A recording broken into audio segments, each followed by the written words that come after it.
Imam Ratib de la Grande Mosquée de Dakar, saluer le Grand Serigne de Dakar, saluer l'ensemble des fidèles qui sont venus accomplir la rituelle prière de l'Aïd el-Fitr, du Korité gi. Rendre grâce à Dieu d'abord et dire mon immense plaisir d'avoir pu sacrifier à cette tradition. Mon immense plaisir d'avoir pu sacrifier à cette tradition avec les Sénégalais et dire que par la grâce de Dieu, nous avons pu commencer le jeûne, faire une campagne électorale paisible au Sénégal, faire une élection calme et sereine au Sénégal et choisir dans la paix le président de la République.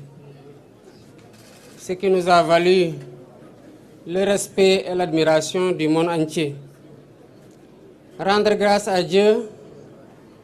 dans ce mois béni de Ramadan, qui est un mois de communion, de dévotion multipliée, mais surtout de dévotion acceptée et bénie. Prier que toutes ces dévotions-là soient la garantie d'un Sénégal de paix, d'un Sénégal d'unité, d'un Sénégal de cohésion sociale. Dire le pardon que j'accorde à tout le monde et demander de chacun et de chacune le pardon. Et demander à Dieu, subhanahu wa ta'ala, de nous pardonner tous et d'accepter notre jeûne et nos dévotions durant ce mois béni. Le Ramadan est un mois de convivialité et de solidarité. L'imam Ratib l'a rappelé dans son serment, l'importance de la solidarité, l'importance de la générosité entre concitoyens et l'importance de la consolidation de notre précieux vivre ensemble à travers cette solidarité agissante entre musulmans, mais aussi entre musulmans et catholiques, et plus globalement entre musulmans et tous ceux qui ont une autre confession. Nous devons dire que le Sénégal est un pays qui est un et indivisible. Il est de notre responsabilité collective et de notre responsabilité individuelle d'entretenir ce vivre ensemble qui fait la stabilité de notre pays que le monde entier nous envie.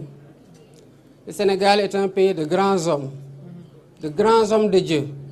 de grands hommes politiques. C'est un héritage sacré et c'est un héritage précieux que nous avons le devoir de perpétuer. Je voudrais, avant de terminer, rendre un hommage appuyé à tous ceux qui nous valent la satisfaction des titres que nos enfants remportent à l'échelle internationale dans les concours de récital du Coran. Je veux citer tous les maîtres coraniques, quelles que soient les conditions dans lesquelles ils enseignent le Coran. Je veux citer tous ces imams ratib, mais je veux surtout citer les grands hommes de Dieu, à savoir les khalifes généraux. Quelle que soit la confrérie, il reste qu'ils sont tous khalifes dans la confrérie musulmane et plus globalement dans la religion en voulant intégrer le clergé. Je voudrais saluer et rendre grâce à Dieu de leurs prières bénies qui sont le socle, le pilier fondamental qui tient ce pays-là et qui nous permet, quelles que soient les péripéties, quelles que soient les vicissitudes que nous traversons, et quel que soit le point auquel le pays a été secoué, de rester debout et de finir par fasciner le monde entier. Voilà ce que je voudrais transmettre comme mot, en priant pour eux, qu'Allah subhanahu wa ta'ala leur donne une longue vie, une santé de fer, et continue à les laisser nous guider, nous soutenir et nous tenir à travers leurs prières bénies. Assalamu alaikum wa rahmatullah. am na solo gannaaw kon ba nga jullee ci grande mosquée de Dakar ban message nga bëgg a yëkkati ci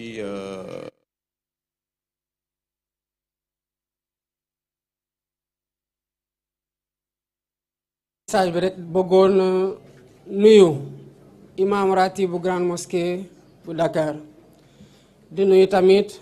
grand sérigne bu Dakar di nuyu ñëpp ñi nga xamante ne ay góor wala ay jigéen ñëw nañu jullisee fii ci grande mosquée. bu ma nuyoo imam grande mosquée de Dakar rek mel na ni nuyu naa imam yëpp ak fu ñu mënti nekk nuyu naa kilifa diine yëpp ak fu ñu mënti nekk. mel na ni tamit bu ma nuyoo sénégalais yi ak sénégalaises yi fi ñëw julli si mel na ni nuyu naa sénégalais yëpp jóg tey dem julli ji ak fu ñu mënti jullee ci biir Sénégal ak ci biir àdduna bi.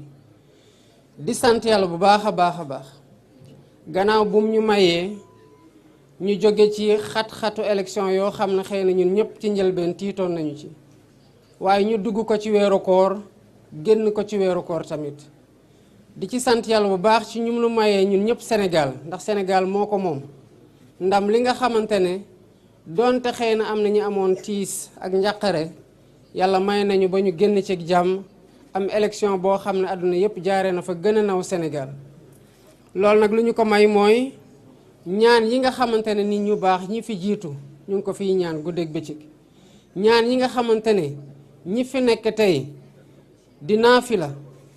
di yokk seen ñaan rawatina ci weeru koor gi di zikri di jàng ay xasida wala ñuy wasifa wala ñuy dem ci jàngo yi wala ci yeneen anam di ñaanal réew mi di ñaanal waa réew mi ñu koy sante yàlla bu baax a baax nag gannaaw bi xat-xat yooyu tombeeg weer wi nga xamante ne weer la boo xamante ne yàlla def ci ful lépp loo xamante ne ñaan la te gaaw nangu ko lool di ñaanal ñi nga xamante ne nag ñooñu ma tudd noonu muy kilifa diine yi kilifa aada yi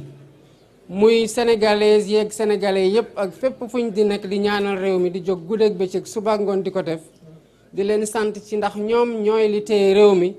ba nu ñuy jaaxle ñaan yooyu rek mooy li nga xamante ne moom la ñuy mën a expliquer luy tax Sénégal du tabbi ci guuta waaye nag looloo tax tamit Sénégal ay nit ñu màgg ay nit ñu baax yàgg fee dund yàlla wàccee leen fi muy xéewal ci réew mi te ba fu ñu toll nii ñu nekk fi wéy di ñaanal réew mi ba réew mi alhamdulilahi rabil alamin am nañ loo xamante ne àdduna yépp moo ñu koy ñeewant moo ñu ciy ñee bëggoon ko am te xëy na ñëpp amuñu ko bëggoon tamit balaa may jóge ci kilifa diine kilifa aada yi ak ñëpp ñi nga xamante ne ñooy def loolu sant bu baax a baax nitu daara yi sant bu baax imam ratib yi ndax su ma tuddee imam ratib bu grande mosquée de Dakar mel na ne tudd naa imam ratib bu mosquée jàkka yëpp ci biir Sénégal ak jumaa yëpp ci biir Sénégal waaye dafa am loo xamante ne ndam la ci ñun que doomu Sénégal yi yàgg di jóge fii dem jongante ci tarig alxuraan indi ay raaya te loolu ñoom lañ koy sante quel que soit nag jafe-jafe yi nga xamante ne ñu ngi koy am ci bu ñu dee jàngale alxuraan di ko def ci ay nit di defar nit ñi waaye di def ci ñoom tamit xam-xam weeru koor nag da di weer goo xamante ne weerug cant la weerug jàppalante la weerug suturalante la te sénégalais yàgg nañ ci jàppalante yàgg nañ ci suturalante te jàppalante googu la imam doon wax sànq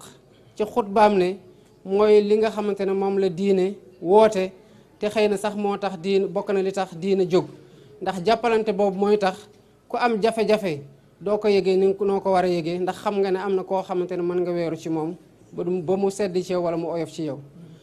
di ñaanal Sénégal di ñaan Sénégalais yi tamit ñu ñaanal Sénégal continuer di ñaanal Sénégal ndax fii la ñu am amuñu feneen bu méttee fii la bu neexee fii la lu ñuy sàkk muy suñu njaboot fii lañ koy sàkki niñ ko jàppee nag ay nit teg ko ci suñu loxo ci jàmm noonu la ñu war a jëlee tamit te waxuma président de la République rek waaye sénégalais yi fiy dund yëpp dañoo war a sénégalais yi ñiy ñëw ëllëg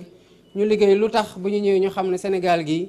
génération ba génération ku ci nekk def nga ci sa wàll ci jàmm ak jàmmal ba joxe ko ci joxe loxo yi ci joxe ko ci yeneen loxo ci jàmm ñooñu continue tamit di jàmm di dox jàmm di wax jàmm di def jàmm pour Sénégal yi fi nekk yëpp mën a am jàmm kon maa ngi baalu ñëpp àq ñi ma xam ak ñi ma xamul, ñi ma tooñ ak ñi ma tooñul sax, di baalu tamit ñëpp ñi nga xamante ne tooñ naa leen ci li ma yëg ak ci li ma yëgul, di baalu sax ñoo xamante ne tooñuguma leen, te di ñaan yàlla mu boole ñun ñëpp baal. asalaamaaleykum wa rahmatullahi taala wa barakatu.